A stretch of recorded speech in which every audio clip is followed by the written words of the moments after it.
사도행전 큐티 26번째 시간입니다. 사도행전 28장으로 하나님의 나라와 주 예수 그리스도라고 하는 제목으로 같이 나눔하도록 하겠습니다. 바울 일행은 멜리데 섬에 이제 도착하게 됩니다. 여기서 하나의 에피소드가 등장하는데 독사가 나와서 바울의 손을 물어버립니다. 근데 이 장면을 보면서 원주민들은 이 사람은 살인한 자라고 이렇게 외치고 있습니다. 공의가 그를 살리지 못하게 함이로다라고 이야기를 하죠.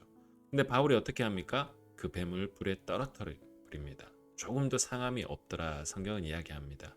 그런데 그 이후에 원주민들은 전혀 다른 반응을 하는데 원주민들이 다시 그를 신이라고 이렇게 이야기합니다. 굉장히 상반된 널뛰기를 하듯이 이렇게 다른 고백을 하고 있는 원주민의 모습을 사도행전 28장 우리들에게 이야기하고 보여주고 있습니다. 자, 그런데 그 섬에 보블리오라고 하는 아주 높은 사람이 사흘 동안 바울 일행을 머물고 보살펴 줍니다. 그런데 보블리오의 부친이 열병과 이질로 고생하게 되자 바울이 기도하고 그에게 안수하여 낫게 하고 섬 가운데 다른 병든 사람들이 와서 고침을 받게 됩니다. 그리고 이 원주민들이 이제 떠나가는 바울 일행들에게 또 필요한 것들을 챙겨주는 장면을 볼 수 있습니다. 여러분 사도행전의 역사를 보면 예수 그리스도가 하셨던 그 사역의 궤적과 예수님의 제자들 바울이 비슷한 궤적들을 따라서 사역하는 모습을 볼 수 있습니다.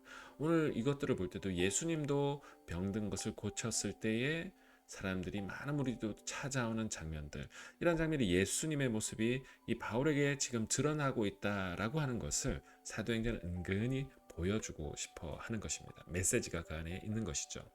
자, 이제 바울은 로마에 도착하고 로마의 형제들의 환대를 받습니다. 그곳 형제들이 소식을 듣고 성경에 찾아왔다. 아비오 광장과 트레이스 타베르네까지 왔다라고 이야기를 하고 있는데 이 장면을 보면서 정말 많은 우여곡절을 겪었던 바울의 입장에서 한번 생각해 봅시다. 그럼 바울이라고 두려운 마음이 없었을까요? 또 죽음의 위기 가운데도 있었죠. 그런데 이 형제들이 한 번도 바울이 만나보지 못했던 그곳의 형제들이 바울을 찾아왔을 때 바울은 그들을 보고 하나님께 감사했다.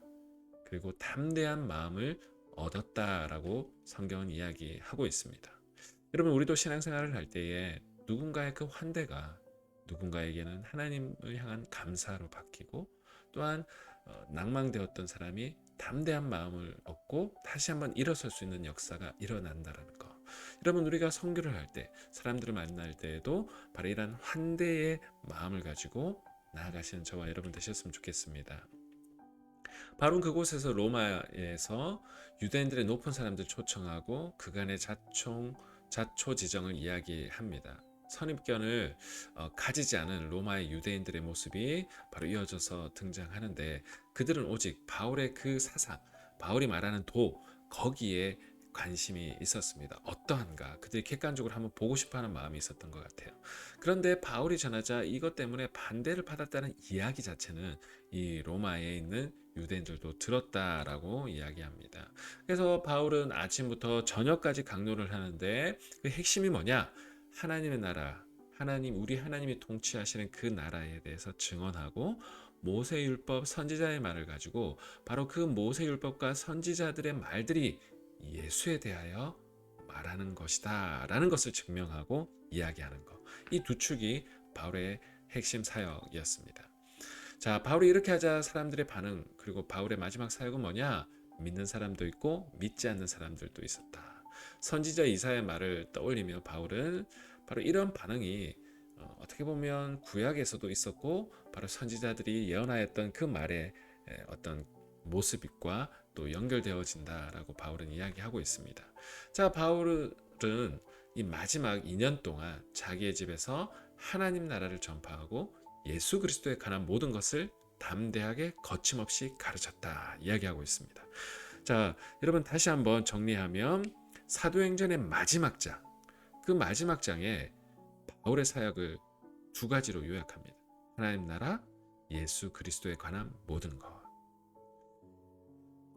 오늘 두 가지를 좀 묵상했으면 좋겠습니다. 원주민들의 반응에 대해서 한번 생각해 봅시다. 처음에는 뱀에 물린 것 때문에 살인자라 이야기했지만 그 다음엔 신이라고 이렇게 표현하는 이 원주민들의 오락가락하는 모습, 그 어떤 한 현상에 대해서 널뛰게 하듯이 하는 모습과 바울은 그 마지막까지 하나님 나라에 대한 이야기와 주 예수 그리스도에 대한 이야기를 가르치는 모습, 이 두 가지 큰 장면을 보여주면서 사도행전은 마무리되고 있습니다. 여러분, 여기서 무엇을 사도행전은 말하고 싶어 하는 것일까요? 바로 이러한 원주민들의 모습 속에 바로 이러한 하나님 나라의 이야기와 예수 그리스도에 대해서 올바로 가르치는 이야기가 필요하다는 것을 은근히 우리들에게 보여주는 것 같습니다. 이 장면을 통해 우리가 앞으로 어떻게 살아가야 될지에 대해서 한번 묵상해보고, 두 번째는 하나님 나라의 전파, 예수 그리스도에 관한 모든 것을 우리는 어떻게 전하고 가르칠 수 있을까? 바울이 마지막까지 이것을 했다고 하는데, 여러분이라면 선교할 때 그리고 다른 형제와 자매들에게 이것을 어떻게 이야기할 수 있지? 나는 그것을 준비했는지. 베드로전서에도 너희 소망에 관한 이유를 묻는 자들에게 대답할 것을 준비하라 이야기했는데, 우리는 그것을 대답할 준비가 되어 있는지 오늘 한번 묵상해 보시고, 또 하나님 앞에 기도하며 준비하시는 저와 여러분 되시기를 주님의 이름으로 축복합니다.